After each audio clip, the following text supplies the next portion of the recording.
Western Sports Roundup, brought to you by Professional's Choice. The more comfortable the horse, the better the performance. Welcome back into Western Sports Roundup. Our friends over at the National Cutting Horse Association bring us The Cut, where we bring to you a special guest, an athlete from the NCHA. And Kennedy, we've got a pretty important one here with us today, don't we? We do. A state champ, even the #1 guy in the boys cutting here at the Texas State Finals, just a couple hours away from us. Logan, thank you so much for joining us today. You have quite the resume, and you've only been cutting for about 4 years, so we want to dive right into it. Start with the most recent events that have been taking place, the Texas State Finals. Give us a rundown of how that went for you. Well, you know, coming into it, I knew we need to be solid. You need to have three good, clean runs and just get through it, and we'll get to nationals. And that was my mentality coming into it. And when I first came, I thought, well, if we can get the top 4, that'd be good. I didn't really expect to come out #1, but coming out #1, it feels great. It seems like you've definitely surpassed those goals that you had originally set, but tell me about your horsepower that took you through those runs. Muy Bueno, he's such an amazing horse. You know, from day one, he's been my guy, and he's been my rock, and he's just been there for me every step of the way. He's been so patient, and I've been very blessed to have a horse like him. Very blessed. Well, we're watching you guys in action right here. I think he did a Muy Bueno run with you. Talk us through this and how this was going for you guys. I think this was go-to, right? Yes, ma'am. And you know, the first cow, it was pretty tough, and not the way I wanted to start the run out, but I knew, okay, if we can cut a second cow here that will give us a lot of power and a lot of courage, we knew, okay, we can get through this run and we can be clean. And luckily, we got a good second cow, and we were able to finish up with a really good third cow as well, and that was able to wrap up into a very good run.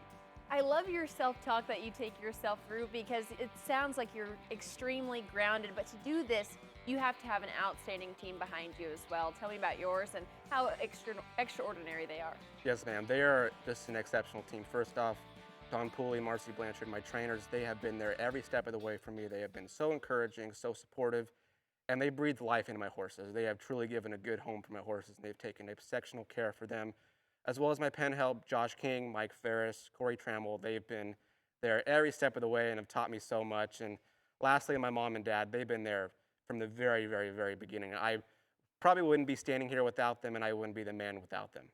Well, that's your home team, but let's talk about your home base real quick, because of course you're the #1 man here in Texas, but you actually are from California. You made a big move for this reason. So talk us through that and what the reason is that you came here. Yes, ma'am, that is right. I was born and raised in California, and my parents farm and raise beef cattle. And I've truly loved where I've been from, and I'm proud where I'm from, and it's a good state. And I've always loved going there and living there and just being with my friends, and the weather is always great, and I just love growing up on the ranch and being with all of our guys and working, and it's a great feeling. You talk very highly about California, but what made you move to Texas? Well, a couple years ago, we were sitting down and we were talking, and we were saying, okay, I think it's time we go to the next level in cutting, and we knew that Texas is the place to be to go to that next level. And the youth was bigger, and the shows were tougher, and they were tougher competition, and we knew if I wanted to go to the next level, that's where we had to go. Well, fast forward to now, Texas has been really good to you, and you've been really good to Texas too, but you've now graduated from high school, so it's time for the next chapter of life. What does that look like, and where are you going to be? Well, I plan to attend Fresno State University in California, where I'll plan to study ag business, and where I'll learn and grow in my agricultural skills, and I'll also get to work with my dad on our family cattle ranch.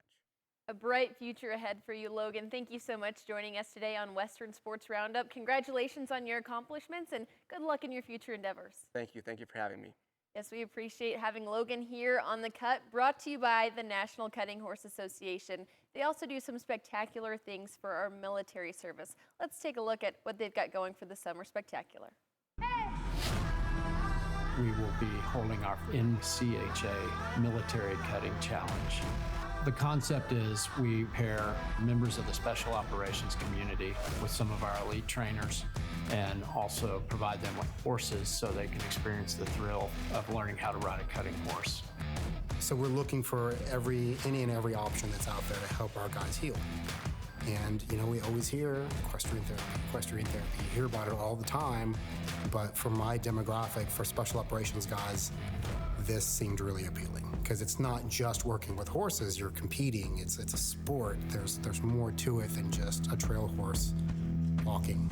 When the opportunity presented itself, you know, like, can you send 2 green berets? I was like, yeah, I can send 1 and me, because I'm doing this too.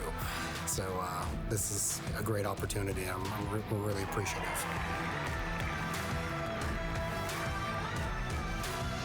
We appreciate those guys for their service. It's an intense sport brought to you by Intense Men. The NCHA Summer Spectacular will be July 13th through August 3rd right here in Fort Worth, Texas. You can see it all on NCHAcutting.com for more event details regarding that. Hey, well, we're going to switch gears. When we come back after this break, we'll touch on bareback riding and what's going on in this little world of ours, in the world of rodeo. Don't go anywhere.